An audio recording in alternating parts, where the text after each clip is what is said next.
ہم حقیقی منتظرین میں چاہتے ہیں کہ ہمارا شمار ہو جائے، اس کے لیے کیا فارمولا بتایا گیا ہے؟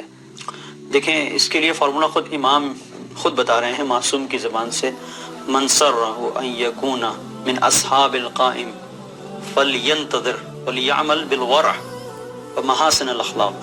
تو امام علیہ السلام نے جو یہاں پر بتایا کہ حدیث یہ بیان کر رہی ہے کہ جو یہ چاہتا ہے کہ ہمارے آخری حجت کے اصحاب میں ہو، فلیعمل بالورع، تو اب اس کے لیے ضروری ہے کہ وہ عمل کرے ورع کے ساتھ میں، یعنی اپنے عمل کو پاکیزہ بنائے۔ سبحان اللہ۔ اور اس کے بعد ہے محاسن اخلاق، اخلاقی خوبیوں کو اجاگر کرے۔ جی، ایک شخصیت ہے احمد بغدادی، اور یہ مولا کو بلاتے ہیں، 80 سال کا ان کا سن ہے، 20 سال سے امام کے عاشق ہیں، واہ، 60 سال تک مسلسل، کبھی نجف، کبھی کربلا، کبھی سامرہ، کبھی مکہ، کبھی مدینہ، ہر جگہ جہاں پر بھی ہو سکتا ہے بس امام کو تلاش کر رہے ہیں، امام کو ڈھونڈ رہے ہیں، امام کو ڈھونڈ رہے ہیں۔ کعبے میں ہے، طواف ہے تو نظریں امام کو ڈھونڈ رہی ہیں، سعی صفا و مروہ ہے تو نظریں امام کو تلاش کر رہی ہیں، عاشق امام۔ جی، 60 سال میں ایک کیفیت آئی کہ مولا اتنا آپ کو بلاتے ہیں، اتنا بلاتے ہیں،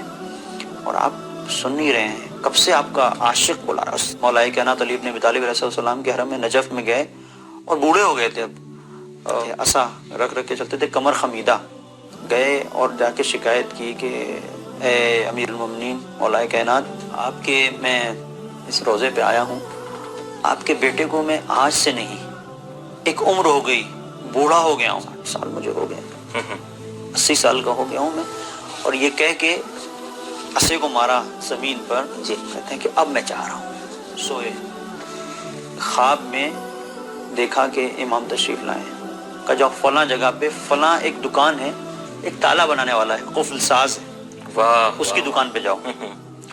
تو کہتے ہیں ٹھیک ہے، آئے اس قفل ساز کی دکان پہ، دیکھا کہ ایک تالا بنانے والا بہت وسیع خوبصورت، وہ اپنا تالا بنا رہا ہے، اور اس کے برابر میں ایک مجسم نورانی شخصیت ہے۔ سبحان اللہ۔ متوجہ ہو گئے کہ وقت کا امام ہے، دیکھ رہے ہیں اور حیران و پریشان کہ کیا معاملہ ہے، بڑے ہنس بول کے باتیں ہو رہی ہیں، مولا بھی گفتگو کر رہے ہیں، وہ تالے والا بھی اپنی باتیں کہہ رہا ہے، تو بڑے حیران و پریشان وہاں پہ۔ تو مولا نے آواز دی کہ احمد اسکت وجلس، خاموش ہو جاؤ اور یہاں پہ بیٹھ جاؤ۔ ایک جگہ تھی تھوڑا سا، وہاں پہ بیٹھ گئے۔ اب زیارت اس کو 60 سال تک جو ڈھونڈ رہا ہو، اب اس کو مل جائے اس کا مدعا تو پھر کیا کیفیت ہوگی، دیکھ رہے ہیں۔ اب ان کے ذہن میں یہ ہے کہ بھائی یہ کیا معاملہ ہے، یہ جو آپس میں باتیں ہو رہی ہیں سن رہے ہیں۔ وہ دکاندار کہہ رہا ہے کہ مولا آپ 2 دن آپ نہیں آئے، ویسے تو آپ آتے رہتے ہیں۔ مولا کہہ رہا ہے کہ ہاں میں تو تم سے ملاقات ہوتی رہتی ہے، فلاں جگہ بھی ملاقات ہوئی، یہاں پہ بھی ملاقات ہوئی۔ تو کہہ رہا ہے نہیں مولا روز آیا کیجیے۔ اب یہ اور پریشان کہ ہم 60 سال سے منتظر ہیں، یہ تو روز ملتا ہے، یہ کیا ہے، اس نے کیا کیا ہے کہ روز ملتا ہے۔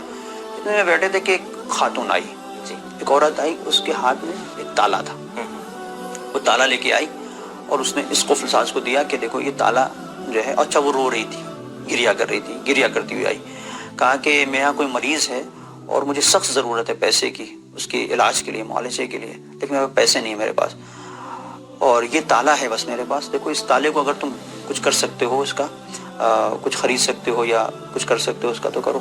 تو وہ جو قفل ساز ہے اس نے تالے کو لیا، دیکھنے کے بعد کہتا ہے کہ یہ کتنا، 3 درہم کا۔ اس نے خاتون نے کہا 3 درہم کا اگر تم مجھے دے دو اس کے، 3 درہم تو بہت۔ اس نے کہا یہ 3 درہم نہیں، یہ تو تمہارا 10 درہم کا تالا ہے، اور اس میں اگر میں چابی بھی لگاؤں گا تو 12-13 درہم کے اس کے ہو جائیں گے اس کے۔ اس نے کہا تو بہت اچھی بات ہے۔ اس نے کہا 2 منٹ ٹھہرو میں چابی بنا کے دیتا ہوں، بہترین تالا ہو جائے گا۔ اس نے کہا نہیں میرے پاس اتنا ٹائم نہیں ہے، اگر تم 10 درہم مجھے دے سکتے ہو اس تالے کے تو دے دو۔ اس نے 10 درہم دیے، لے کے وہ خاتون چلی، تھوڑی دور گئی تھی، واپس پلٹی۔ واپس پلٹنے کے بعد آنکھوں میں اس کے آنسو تھے، کہنے لگی کہ میں جا رہی تھی لیکن جاتے جاتے تم نے میری مشکل کو حل کر دیا، تو میرے دل میں ایک بات ہے کہ تمہارے لیے دعا کروں، تو میں یہ دعا کر رہی ہوں تمہارے لیے کہ پروردگار حجت خدا کا دیدار کرائے، وقت کے امام کے دل کو تم سے راضی و خوشنود کر دے۔ یہ دعا کی تو اس تالے والے نے کہا کہ تم نے بڑی اچھی دعا کی۔ اب اتنے میں امام متوجہ ہوئے احمد بغدادی کی طرف اور کہا کہ تم سوچ رہے ہو کہ کیا ماجرا ہے، ٹھیک ہے کہ تم نے مجھے پکارا، 60 سال تک پکارا، لیکن تم اپنے اعتبار سے پکارتے رہے، اوراد پڑھتے رہے، ذکر پڑھتے رہے، تم نے مجھے پکارا، دعائے ندبہ پڑھی، سب کچھ کیا، زیارت پڑھی، سب کچھ کیا۔ تم نے کبھی یہ بھی سوچا کہ خود مہدی فاطمہ کیا چاہتا ہے؟ واہ۔ تم نے کبھی خود سوچا کہ تمہارا امام کیا چاہتا ہے؟ تمہارا امام کیا چاہتا ہے؟ کہا تمہارا امام یہ چاہتا ہے کہ جس طرح سے اس قفل ساز نے میری ایک چاہنے والی مومنہ خاتون کو کہ جو رو رہی تھی مسکراتے ہوئے واپس کیا، سبحان اللہ، جو روتی ہوئی آئی تھی لبوں پہ مسکراہٹ لے کے گئی، یہ چاہتا ہے۔ واہ اگر تم لوگوں کی مشکلات کو آسان کر دو اس قفل ساز کی طرح کہ صرف چابی نہیں بناتا ہے، لوگوں کی مشکلات کی گروہوں کو بھی کھولتا ہے، اس کی بھی چابیاں اس کے ہاتھ میں ہیں، تو اگر تم لوگوں کی پریشانیوں میں کام آؤ تو یہ وہ چیز ہے جس سے تمہارا امام راضی ہوتا ہے۔ تو امام علیہ السلام نے یہ فرمایا کہ امام جس سے راضی ہوتا ہے وہ وہیں سے یہ سمجھے کہ ساری چیزیں اپنی جگہ پر ہیں، دعا کی اپنی جگہ ہے، زیارت کی اپنی جگہ ہے، دعائے ندبہ اپنی جگہ ہے، لیکن وہ دعائے ندبہ کیا کہ ماں گھر میں ناراض پڑی ہوئی ہے اور ہم دعائے ندبہ کر رہے ہیں، اللہ اکبر، باپ راضی نہیں ہم سے، ہم دعائے ندبہ کر رہے ہیں، تو وہ دعائے ندبہ کیا کہ جس میں ہم ایک دوسرے کو تہمتیں اور اس سارے مسائل مشکلات کا جہاں پہ شکار ہوتا ہے کچھ بھی سنا دیں، کچھ بھی کسی کا دل ہم توڑ دیں، ماں اس کے باپ کو بعد ناراض کر کے، اپنے اقربا کو ناراض کر لیکن یہ ساری چیزیں اگر ہم